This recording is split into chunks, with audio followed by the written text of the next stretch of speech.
Welcome, Greg, to the inaugural podcast for Recruitment Transactions International. It's a real pleasure to have you on today. Recruitment Transactions International is a matching platform for buyers and sellers in the recruitment and staffing industry.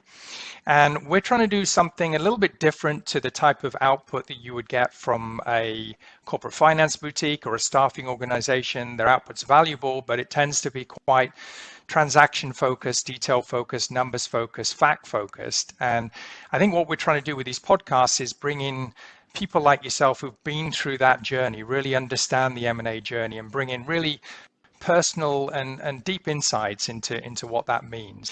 I had heard your presentation and was very impressed with the depth and breadth of your experience and thought you would be an excellent person for us to kick off this series with. So thank you for joining us. I have built a number of recruitment companies, including Recruitment Solutions, which started when I was 28, and 10 years later we listed on the Australian Stock Exchange. So that was an exit. That not everyone will be available to everyone, but there's some lessons on that for sure.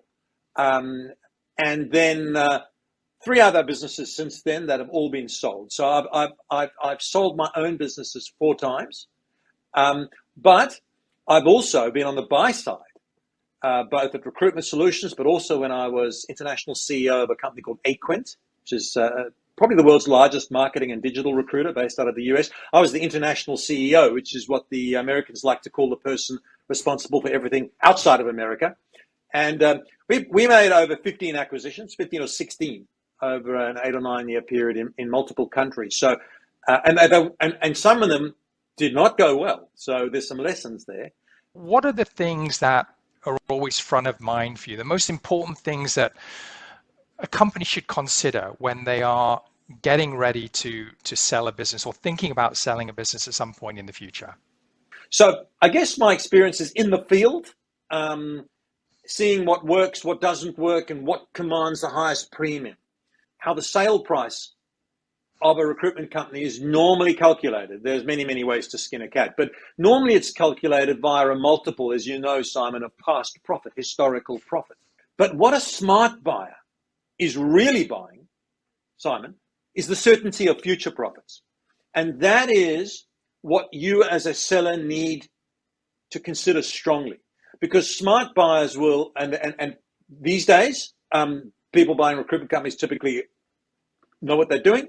They will assess the value of the business based on certainty of profits in the future.